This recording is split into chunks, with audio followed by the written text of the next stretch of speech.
Morning, everyone. I'm hoping this is going to work because I have tried attaching some earplugs with a microphone. So I'm hoping that the sound is going to be better. If it isn't, then we'll persevere and I'll try something else, maybe order a microphone off Amazon or something. Any suggestions are welcome if it's not working or if it's not loud enough. It's weird though, because some people seem to be able to hear really fine and others seem to have a real problem hearing, so I don't know what's going on there. But I thought I would update. I'll try not to make it too long, but it might be in parts again. Wearing my new Killers merchandise. Still coming down off the Killers concert last night, which was amazing. After 2 years of not only lockdown but shielding for me and Mum, because we're both immunocompromised, because of the medication we're on, it was just amazing to be able to attend a concert again.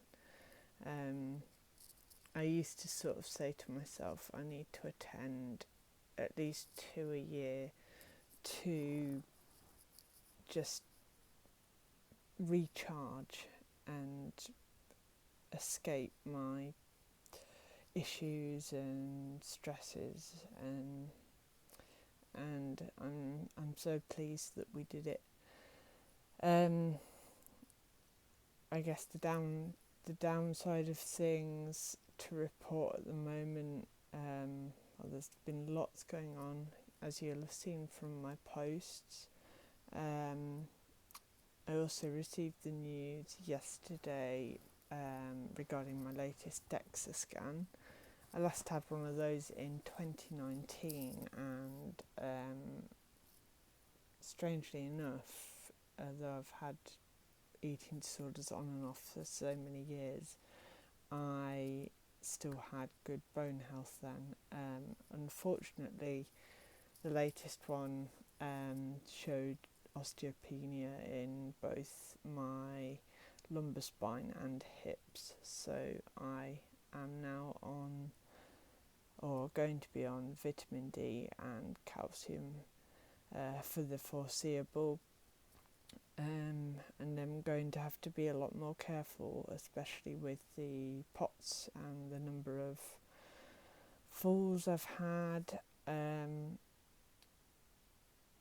I think that's also another reason to sometimes take a stick. I'm glad I did yesterday, because there turned out to be so much walking around the stadium. I think we must have walked about 5 miles.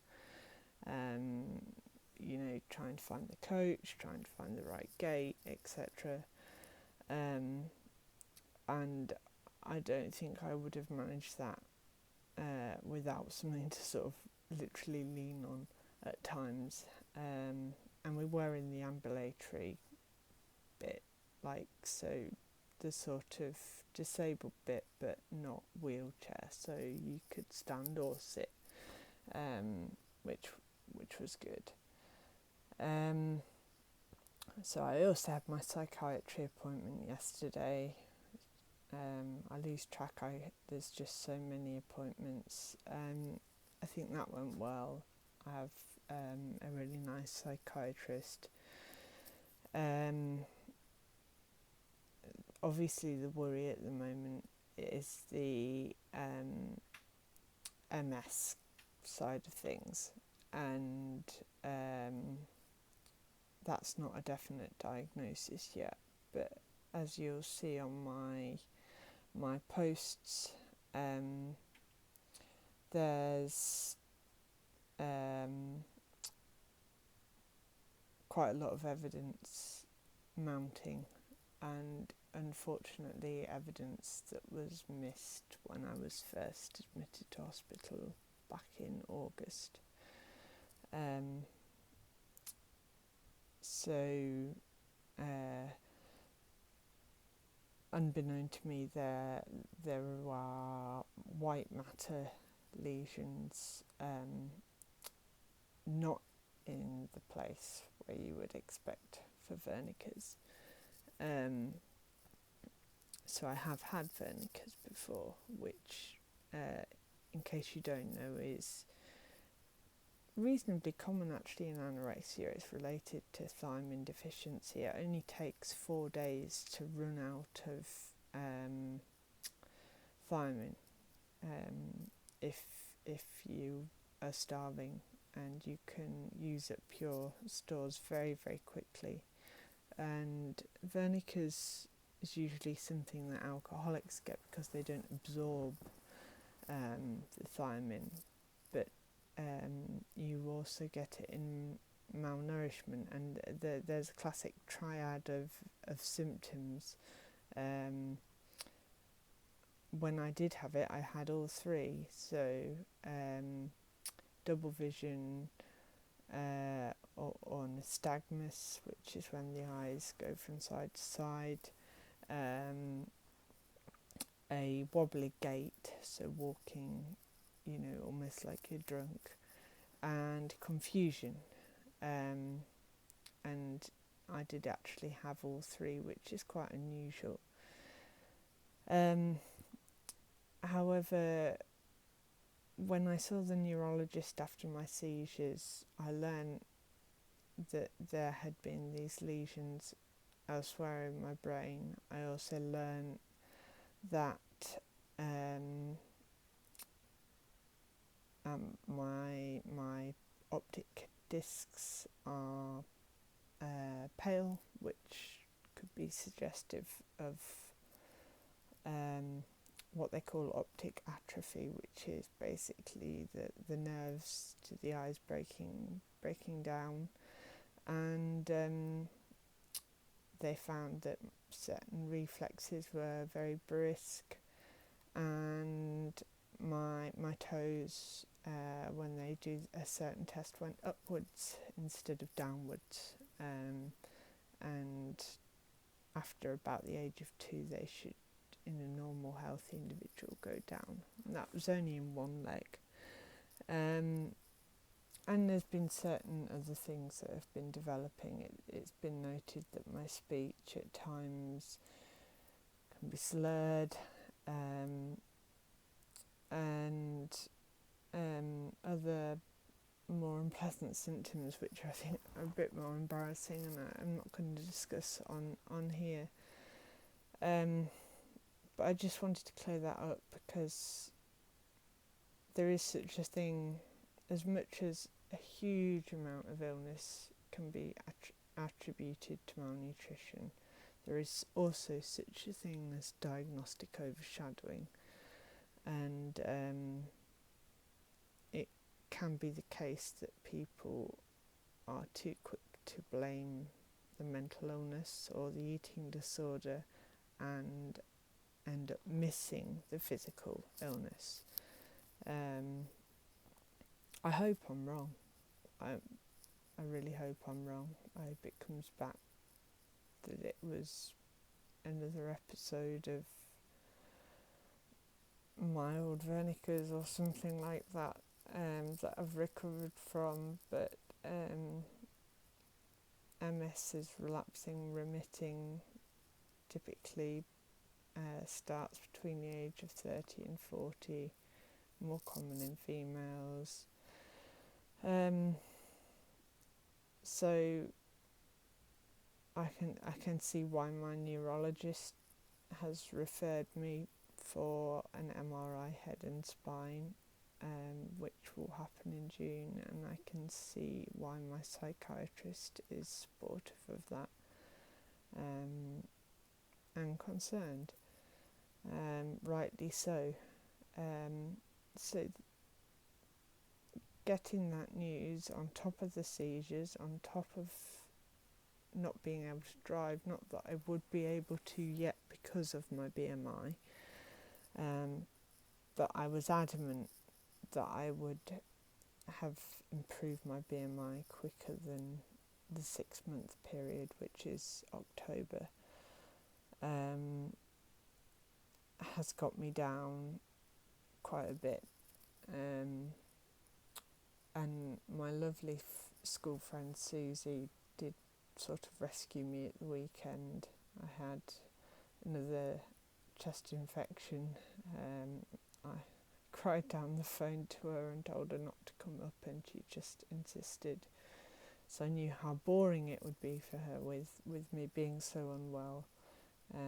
But she was just an absolute angel. She sorted out antibiotics for me. She sat with me. We watched some trashy TV. I'm ashamed to admit, Australia's Married at First Sight. I like to say it's just because we like reminiscing about the places that we visited when me and my friend Susie went to Australia. That's my excuse anyway. But it was just so nice to just see her, and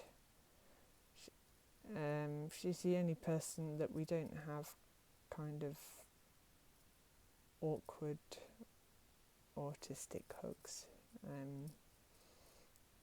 You probably know what I mean if you are autistic, but if someone hugs me, I tend to stand rigid like a plank. I find it very, very odd. So yeah, it was just great to see her. So for now, I'm going to continue to enjoy my new Killers merchandise and try and get some things done and not wallow in a pit, because I can't do anything about it at the moment, and that's what I need to keep telling myself. At the moment, as you might have seen from my posts, I'm trying very hard to raise some money to go on holiday with Mum, and I'm doing quite well. I've got a lot of stuff to get rid of and sell online, so fingers crossed we'll get there. And I have a plan with my team that when I return, we'll see where I'm at. If I'm in an unchanged or worse position, then we may be looking at going back to inpatient. But if the sun and the lovely food and just escaping has helped me make lots of progress, then that won't hopefully need to happen. Obviously there's risks, but I think in this case we've all decided that the benefits of me, after 2 years of being stuck indoors shielding, the benefits of me getting away outweigh the risks. So yeah, so I hope this has worked. Please feedback. Please ask any questions as well. I don't mind. I don't get easily offended, but I will correct assumptions, especially medical ones, because that's my background. But I'm happy to be asked anything, and I'm happy to support as best I can, although obviously I can't offer medical advice or anything like that. So thank you, and